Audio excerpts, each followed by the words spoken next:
Today we're building a computer. We're taking a look at the BD791i from MinisForum. It's going to be going into a multi-purpose computer sitting here at home. So the box is pretty basic here. The main thing about it is the CPU is a 7945HX, 16 cores, 32 threads. Basically, it's the mobile equivalent of the 7950X. I did think about making a PC using that, but I was concerned about the idle power states and power draws being a little bit high and didn't feel comfortable getting the voltage control down low enough. So I do have some concerns about this. It's from MinisForum. They've been around for long enough, but it's still a Chinese brand, so kind of a little bit concerned about the reliability and consistency. So that's one of the main things we're going to be focusing on testing. So along with that motherboard, I'm putting in 8 terabytes of storage. I'm putting in 2 Crucial P3 Pluses. They were pretty affordable at the time of purchasing. They're a reliable brand. So we're going to be talking about those drives in a separate piece and doing all the testing to prove that they are what they're supposed to do. The Crucial drives are around $200 a piece, so that's why they were chosen. They're the cheapest ones that seem to meet my requirements. I did forget to mention the price. This was on sale for around $500. The two models are a Ripjaw and a T-Create. They're fairly fast speeds, around 5600 megahertz, fairly low timing speeds to compare against them. The Ripjaws here were rated at 5600 megahertz CL40, so that's really fast, but I'm not sure if the BIOS in the MinisForum motherboard will allow me to use them at that speed. While the supply is the Dark Power Pro 13 from Be Quiet. It's 850 watts. It's platinum, 80 plus platinum certified, so it's got the best power efficiency. I do apologize for that light glare going on the top. Other of its capabilities, it's got PCI 5.0, so it's got the 12-pin connector as well as standard PCI connectors, so overall it's just really allowed for future growth and future needs. So that's why this one was chosen. It's around $200 in its price tag. All that doesn't really matter that much because of how I'm going to use it, because it's going to be going into this case. It is just an open frame, and we may eventually put the whole system into a real case, but this open frame is just going to be for testing out it as a test bench and using it as the multi-purpose PC. Haven't really decided exactly what I'm going to do, but I'm going to have a little review talking about this frame case in a separate piece. So you will note I am recording on carpet, so I need to be extra careful with static electricity. So as we're going through it, I'm being extra cautious. So I just want to make sure that you're aware that I'm aware of this. So it comes with the manual sitting right here. It's got the instructions if we need it. So I first saw this motherboard when I was looking for laptops and computers with faster processors. I really like the idea of the 7945HX, so I'm looking for it, and this pinged me because I was looking at going full-blown desktop at one point. And one of the reasons why I want this is that it was $500 as opposed to going desktop, which would have been an additional $300 on top of that. At the time of filming, it also looks like it's out of stock right now. In my hand is the wireless antenna. It is pretty beefy and really good looking. So this just comes with everything you could possibly need. It's got a cooler on it, so it really looks like it's a great package. And they also have an Intel-based version.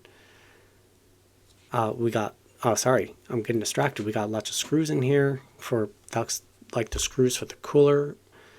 And we got the back plate sitting right there. So I don't think I'll need that for my particular case, but if you're putting it into a full case, you will need that. Let's take it out and open it up. Oh, that foam looks pretty nice. Very well cushioning the motherboard, so that is great to see. It offers great protection. All right, let's pull out the motherboard. Again, we're on the carpet, so we need to be extra careful. And it's going into a very long life system. I plan on using it for quite some time, so I'm being very careful not to touch anything on the motherboard because grease on your fingers can potentially damage things. So just being extra cautious right there. And it looks like it has a little speaker battery right there. And the Intel one has room on the back for 2 more M.2s. I obviously chose the AMD one, which only has the 2 on the front. So as we turn around, that's our first look at it. So I saw a review on this from Lindell at Level 1 Tech, and it really intrigued me. So that's why I decided to go with it. And it was enough to convince me to give it a risk because it had enough of the features that I was interested in. So we're going to do a little bit of a board explorer now. So I'm trying not to touch it. And I lift it up. It's got 2 Gen 2 USB-A's, HDMI DisplayPort, and it's got a DisplayPort with alt mode at Gen 2 speeds. There's our Wi-Fi, a 2.5 gig Ethernet, and 2 USB 2s, and you've got the speaker ports right there. And if we're taking a look over here, we got the power for the CPU right there, your standard 8-pin. Let's give the board a little bit of a rotate. We got our front panel connectors right there. And then we have our main board power going from the power supply. There's the CPU fan header. The 2 case fan headers are sitting right there. I might use this as future testing for my case fans in my testing methodology. So it has those 2 fan headers right there, which would be very convenient for doing that kind of testing. Let's rotate the board again and see what we got. So for future stuff, I could use this as my Plex server, which is actually what I plan on doing it, rolling out as, or even for a home NAS or anything like that. And it's just a bunch of options for it. I even take a future progress that 16x slot can be used in 4x4x4x4 mode or 8x4x4. So it's very versatile as a total system package right there. So to take off that M.2, you just have 1 screw there and 1 screw there, and we are done. Alright, screws are uninstalled, and if we lift it up, oh, it's got a nice thermal pad on it, and there's the fan cable. Let's gently pull that out. And alright, it's out. It's got a thermal pad right on there. We just would peel that when we have the M.2s installed. For installation, I'm only going to have 1 installed, and then that'll go on after I have the operating system fully installed, because sometimes if you've got 2 M.2s installed, the operating system might try to install parts of it on both of them, even if you only specify 1. So it's just safer to do it with only 1 drive-in at a time, if at all possible. Let's install it. We're going to put it in. You just need to line up the tabs. So you see that little tab right there. You just line it up, and this is also true on laptops. So you just feel it go right in, and then it's in. And to install it, we'll need to pull back on that tab. So in this motherboard, I'm not overly fond of this mechanism. You really have to pull back on that in order to slide that M.2 into place, and it just doesn't feel all that great, but it is functional and allows for plenty of space underneath it for airflow, so I wouldn't have concerns about any overheating on a double-sided M.2. So now we're going to get into the RAM. You can see the different speeds. So CL42 at 5200 megatransfers per second, and 5600 megatransfers per second at CL40. I'm not entirely sure if the 5600 megahertz will work with the motherboard, or if I'm going to get some alternative speed and timing. So that's why I bought the other kit, just in case, because it's a less expensive option. The team group right there is under $100, while the Ripjaws are $115. All right, we're going to be installing the SODIMM memory onto it. It's a little bit different than installing it onto your laptop and even desktop-sized RAM. So first thing we got to do is we need to pull back on these tabs, and once they're open, you will be able to install the RAM sticks. So pick it up, and next we're going to just line it up, and whoop, that was wrong. See, don't force it. The tab doesn't line up with the tab on the RAM stick, so let's turn it around and slide it down and push up on the 2 tabs on the side, and it'll lock into place with a nice little click. Sorry, the click does not come up on it. So on laptops, they do sometimes slide in, but this is more like a desktop type form factor. And let's go ahead and just install the second one. All right, everything is installed. Now we're going to install the fan mounts. So this is kind of a build your own adventure kind of thing going on. It's got a lot of little screws that we're going to be putting in on here. And let's check to see if I can install this, the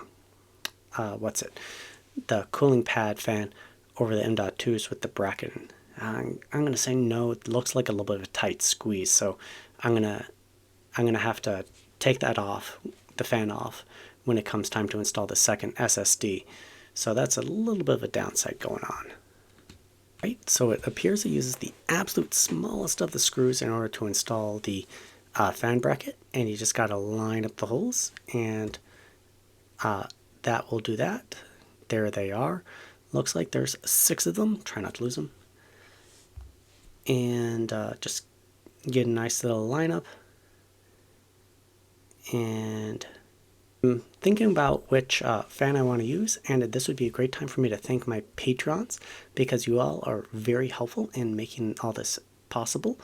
So I am thinking about using the Apex Stealths in this. My patrons were one of the primary reasons why I was able to afford to buy 2 of them. So thank you all for supporting this channel. It's really going a long way. And well, the rest of this PC is actually just my own build out of my own pocket, because it's for personal use as opposed to for the channel. Okay, the package for this power supply is awesome. The foam is amazingly nice feeling. Just lift it up and wow, there's the power supply. And there's soft touch plastic right there on the cables. It's a little bit hard for me to open it with one hand, but so bear with me. And there are all the cables. They're nicely packaged and it looks great. So installing the power supply into this case was a little bit annoying. Getting these holes aligned so that we get the power supply nice and secure. So it's just a little bit of an extra challenge going on. I used the correct screws. I needed to use these black screws that came in one of the other bags. It just was not secure. So now that I got the power supply nice and installed, this is what it looks like. It really makes the back very heavy. Alright, now that the power supply is installed, we're just about ready to install the motherboard.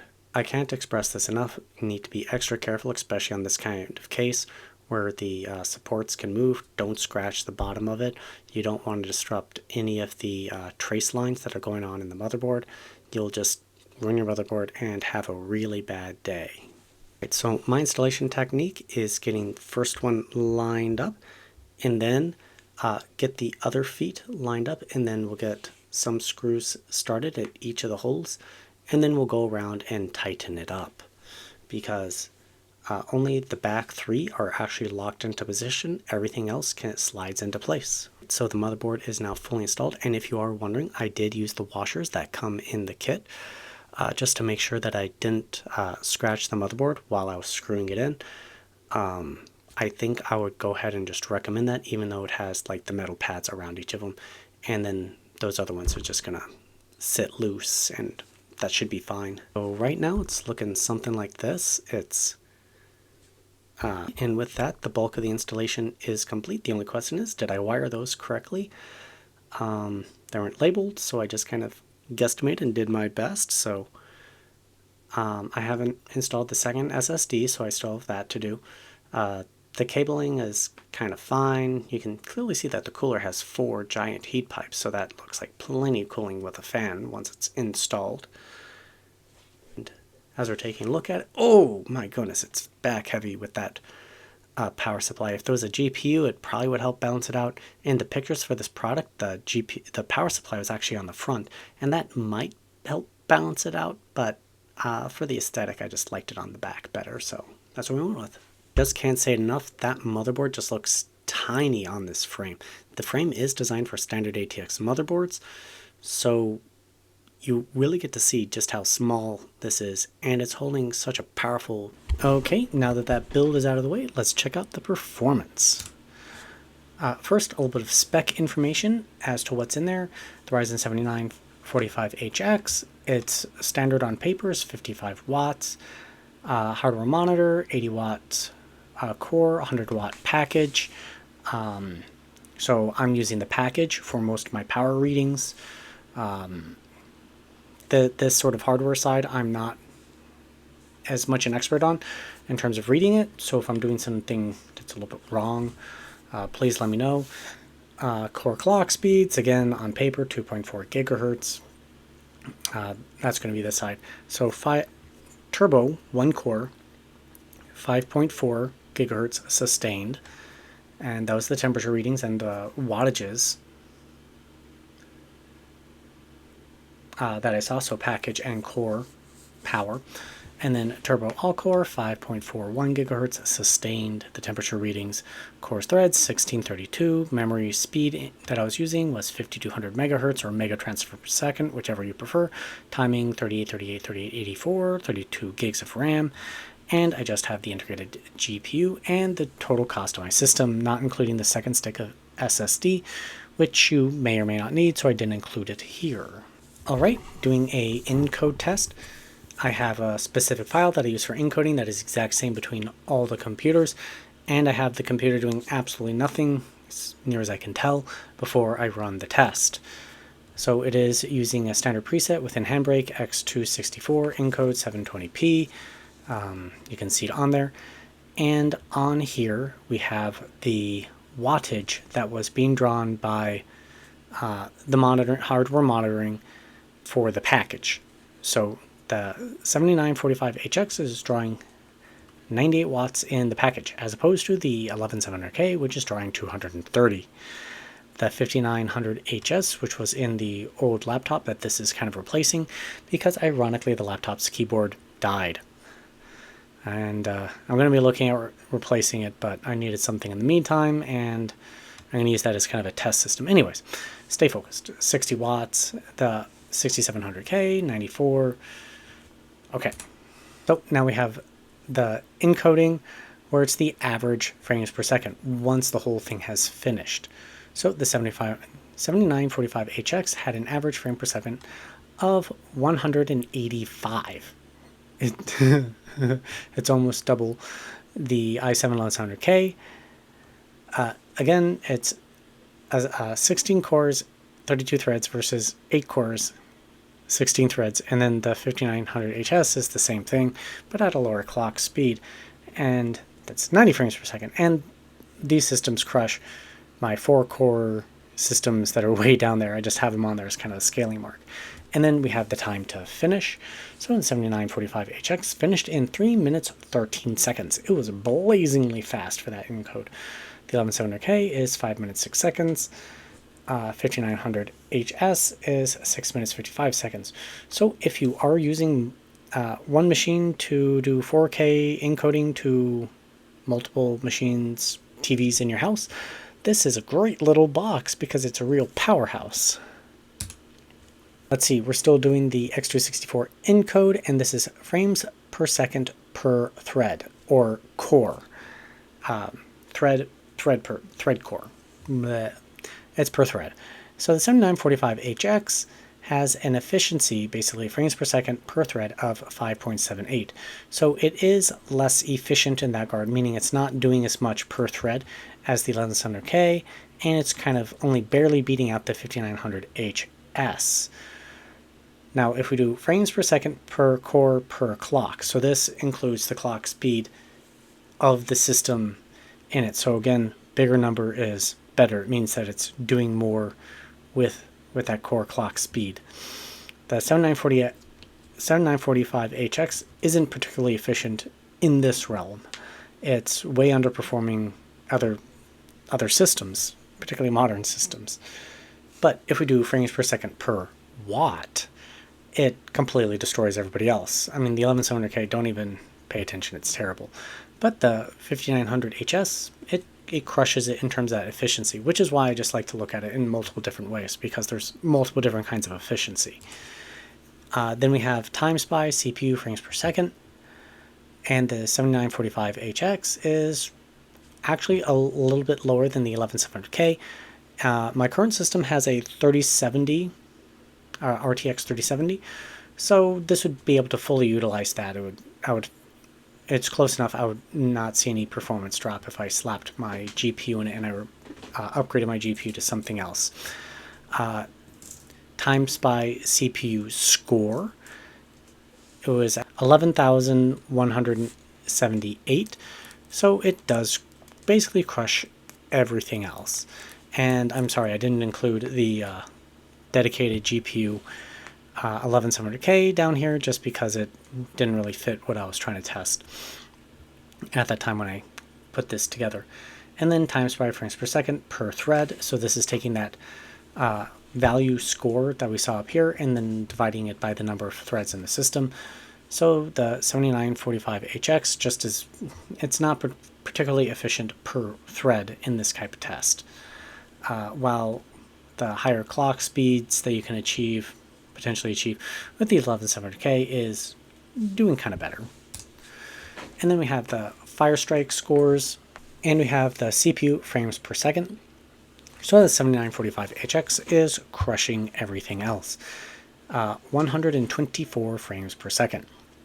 11700K comes next, and 5900HX, then 6700K, and then the physics score. We have the score values going on over there. I'll let you read them before I move on. Okay, then we have the 3D Mark CPU test. I did have a little bit of a typo on it, so I had to slap on a new label. So CPU test, 1 thread, 2 threads, 4 threads, 8 threads. So the 7945HX in 1 thread is doing better than the 11700K. In 2 threads, it's doing slightly better than the 11700K, but they're close enough to the same value that I call them the same. Even once we're hitting 4 threads, they're still very, very close in value. And what's really surprising is how much it's crushing like the 6700K and the 5900HS. It just surprised me how much faster it is. 8 threads, the 11700K is still keeping up very nicely with the 7945HX. And the other ones are starting to drop back, get further away. They're just not able to keep up.